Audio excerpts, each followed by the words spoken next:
All right, behind me you see my lathe here. I bought this property and it came with the property, and I've been trying to figure out as much about the lathe as I can. I'm a wood turner. Back behind me here you can see my tools on the wall back there.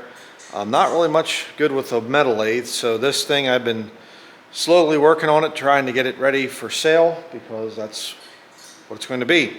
But I'd like to see if anybody out there has any information on it. I'm very curious about it. It is an F.E. Reed and Company from Worcester, Massachusetts.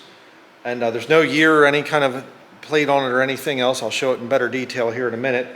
But I got online to a vintagemachinery.org and I printed this out. It says, from age 17, Frederick E. Reed worked for Wood, Light and Company, maker of iron working machinery and power transmission equipment. In 1875, he bought an interest in the A.F. Prentice and Company. A couple of years later, he bought the entire company and operated it under his own name. Reed oversaw a period of rapid expansion, and F.E. Reed became one of the biggest machinist lathe makers in the world. In 1891, his foreman, John R. Back, became a partner, and the firm added and Company to the name. At their peak around 1912, the company employed over 1,000 workers. Their iron foundry supplied castings to other Worcester area machinery makers, including L. Robbins and P. Blaisdell and Company.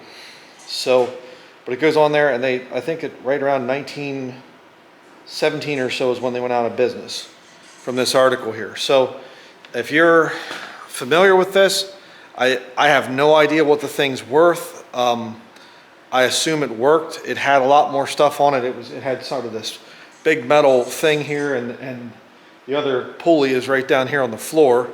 You can see there. But the previous owner here, he had it up above. It was an older man. He passed away, so that his family didn't want this thing, so they just left it here. And like I said, I love the look of it. It's a beautiful old machine. Again, probably from the early 1900s, maybe even late 1800s. I'm not sure. But I have no need for it, and it's just in my way. So I'd like to hear anybody's thoughts on this lathe, and approximately what do you think it might be worth. I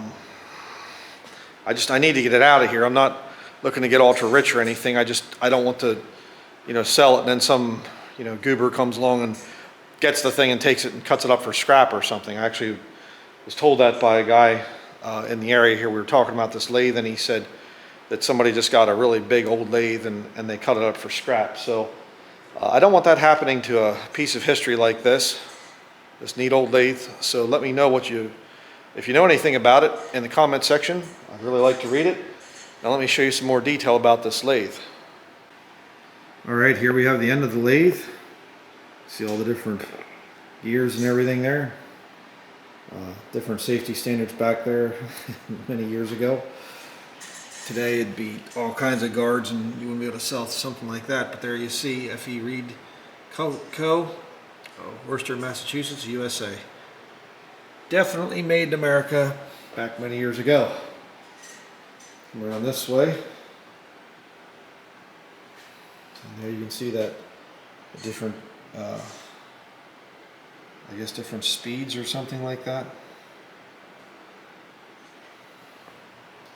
Can you get me a tape measure, son? I forget what the swing and the distance between centers is. I'll measure that here quick. Down there again. See a little plate down there. Read that. This thing is extremely heavy.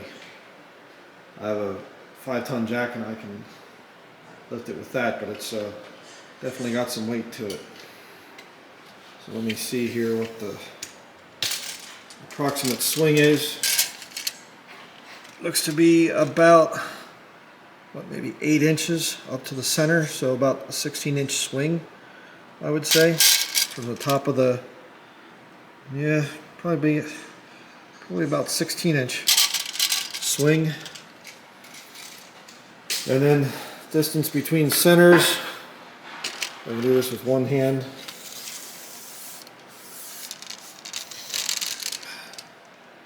Here, if I go in that way, The tailstock is actually sticking out a little bit, so I'd say probably close to 36 inches, maybe a little bit, because you can see the tailstock is actually sticking out a little. So I'd say in the neighborhood of 36 to 40 inch between centers on this lathe. So had a really huge big motor set up. I don't think it's original, but that's the motor right there that I got off of this thing. Thing weighed a lot. No idea what size motor that thing is, but it has a 4-jaw chuck on it right now, and it also has another 3-jaw chuck. It's got a lot of different centers, including what looks like a newer live center. Has a bunch of different accessories and things. Here's the 4-jaw chuck that's in it, right there. And then down there on the floor, I just have things moved off for now, cleaning some of this stuff up. But down there is the 3-jaw chuck. There's a live center. It looks like a newer one to me, but there's a number of other tools this thing has. So that's the lathe.